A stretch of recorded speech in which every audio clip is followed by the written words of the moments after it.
नमस्कार दोस्तों, संस्कृत साधना चैनल में आपका स्वागत है। टीजीटी पीजीटी प्रतियोगी परीक्षाओं के लिए महत्वपूर्ण कारकों के कुछ प्रश्न कारक प्रकरण से लेकर के उपस्थित हुए हैं। आशा करते हैं आपके लिए ये उपयोगी साबित होंगे। और आप यदि चैनल पर नए हैं तो सब्सक्राइब करें, वीडियो को लाइक शेयर करें और इसी तरह के वीडियो प्राप्त करने के लिए बेल आइकन को प्रेस जरूर करें। अगर ये प्रश्न आपको सही लगते हैं तो अपने दोस्तों को इसको शेयर भी करते रहें। आइए देखते हैं पहला प्रश्न क्या है। पहला प्रश्न है कारकम किम। कारक क्या है? संज्ञाया प्रकारः, संज्ञाया कारणम, संज्ञाया क्रिया संबंधः, केवलम विभक्ति। तो क्या है? संज्ञायाः क्रिया संबंधः। इसके बाद दूसरा प्रश्न है कारकानि कति भवन्ति। कारकानि कति भवन्ति? पंच, षट्, सप्त, अष्ट। तो कारकाणि षट्। कर्ता कर्म च करणम च संप्रदानम तथैव च अपादानाधिकरणम च इत्याहु कारकाणि षट्। 6 कारक संस्कृत में बताए गए हैं। हिंदी में 7 भी कह देते हैं, किंतु संस्कृत में 6 कारक बताए गए हैं। अगला प्रश्न देखिए, कर्तृकारकस्य लक्षणम किम। कर्तृकारक का लक्षण क्या होगा? कर्ता कारक का। तो कर्ता क्रियाया भोक्ता वा भवति, कर्ता क्रियाया कारणम भवति, कर्ता क्रियाया संप्रदानम करोति, कर्ता क्रियाया अधिकरणम करोति। तो कर्ता क्रियाया भोक्ता, कर्ता क्रियाया भोक्ता, ये पहला सही हो जाएगा। अगला देखिए, रामः पुस्तकं पठति इत्यस्मिन् वाक्ये रामः कस्य कारकस्य उदाहरणम्। रामः पुस्तकं पठति, तो कर्तृकारकस्य उदाहरणम् करण, संप्रदान, अपादान। तो किसका है? कर्तृकारक का उदाहरण है रामः। रामः पुस्तकम पठति, तो रामः कर्ता है, इसमें पुस्तक कर्म है और पठति क्रिया है। तो पुस्तकम कर्म कारक का उदाहरण है, रामः कर्तृकारक का उदाहरण हो जाएगा। अगला प्रश्न देखिए, ये महत्वपूर्ण प्रश्न है। ये नहीं है कि यही प्रश्न, इससे आपको ज्ञान होगा कारकों के विषय में और आप समझ पाएंगे। करण कारकम कस्य प्रयोगे भवति। करण कारक का प्रयोग कहाँ होता है? तो कर्तृ में, कर्तृ हेतु तो साधनवाचकस्य प्रयोगे संप्रदानस्य प्रयोगे। तो साधनवाचकस्य, ये जो करण कारक है ये सहायक करने वाली जो में होता है, तो साधनवाचकस्य प्रयोगे। जैसे मैं पेन से लिखता हूँ, तो पेन से, तो पेन लिखने में क्या कर रहा है? सहायता कर रहा है। तो इसलिए ये सी उत्तर इसका सही हो जाएगा। अगला 6ठा प्रश्न देखिए, मया पुस्तकम पठ्यते इत्यत्र मया कस्य कारकस्य उदाहरणम। कर्तृकारकस्य, करणकारकस्य, संप्रदानकारकस्य, अपादानकारकस्य। तो मया किस कारक का उदाहरण हो जाएगा? करण कारक का उदाहरण हो जाएगा। और पुस्तकम किस कारक का उदाहरण हो जाएगा? कर्म कारक का।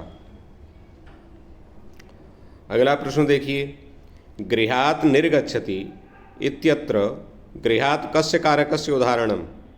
गृहात् निर्गच्छति, तो देखिए ये गृहात् किस कारक का उदाहरण है? अपादान का, संप्रदान का, अधिकरण का या कर्ण का। तो गृहात् में पंचमी विभक्ति होती है। पंचमी विभक्ति किस कारक में होती है? अपादाने पंचमी। तो इसलिए अपादान कारक का उदाहरण है गृहात्। अपादान कारक का उदाहरण हो जाएगा गृहात्। अगला प्रश्न देखिए, अगला प्रश्न है गुरवे नमः इत्यत्र गुरवे कस्य कारकस्य उदाहरणम। गुरवे नमः या गुरवे किस कारक का उदाहरण है? कर्तृकारक का, संप्रदान का, अधिकरण का, अपादान का। तो ये संप्रदान कारक का उदाहरण हो जाएगा। क्या हो जाएगा? नमः के योग में चतुर्थी विभक्ति होती है। कौन से सूत्र से होती है? कमेंट करके आप बताएंगे कौन से सूत्र से नमः के योग में चतुर्थी विभक्ति होती है, तो मैं जानूंगा कि आपकी तैयारी कैसी चल रही है। नमः के योग में चतुर्थी विभक्ति करने वाला सूत्र कौन सा है आपको बताना है। आगे देखिए, वनम गच्छति, वनम गच्छति इत्यत्र वनम कस्य कारकस्य उदाहरणम, कर्तृकारकस्य, कर्मकारकस्य, संप्रदान कारकस्य, अधिकरण कारकस्य। तो वनम किस कारक का उदाहरण है? तो वनम कर्म कारक का उदाहरण है। वनम गच्छति। अगला प्रश्न देखिए, शिष्येण पठ्यते इत्यत्र शिष्येण कस्य कारकस्य उदाहरणम। यहाँ शिष्येण पठ्यते, इसमें शिष्येण किस कारक का उदाहरण है? कर्तृकारक, करण कारक, संप्रदान कारक, अपादान कारक। तो करण कारक का है, क्योंकि इसमें तृतीया विभक्ति हो रही है। कर्तृकरणयोस् तृतीया, करण कारक का उदाहरण है। आगे देखिए, सप्तसु कारकेषु अंतिमम कारकम है। अंतिम कारक क्या हो जाएगा? सप्तसु कारकु, ये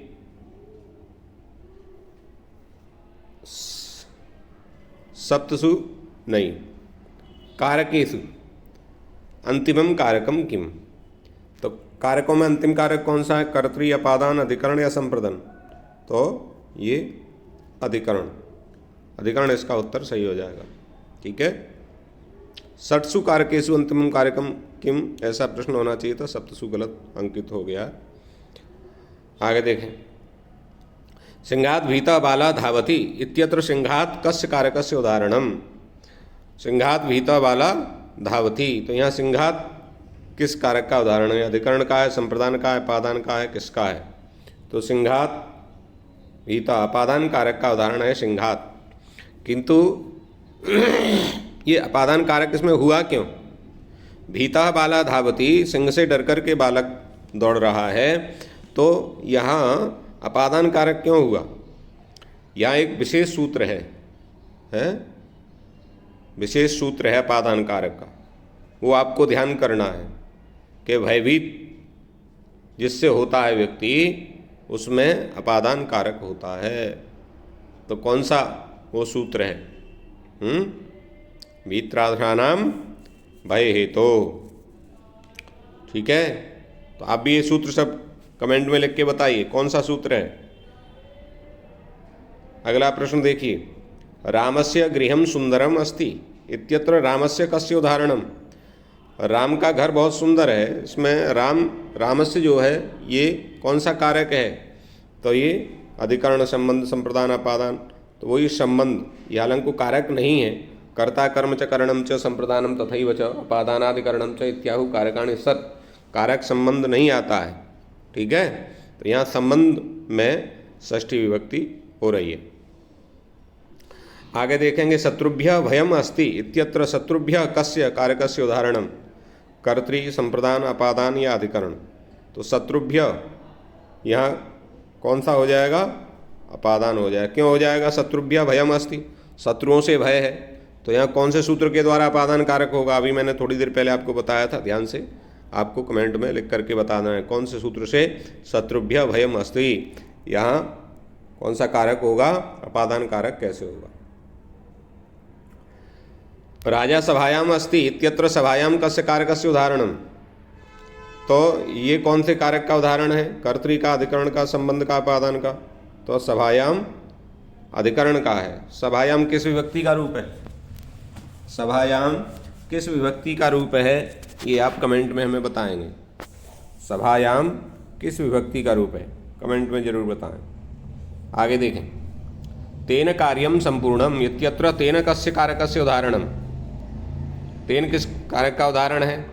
तो तेन किसका है? करण कारक का है।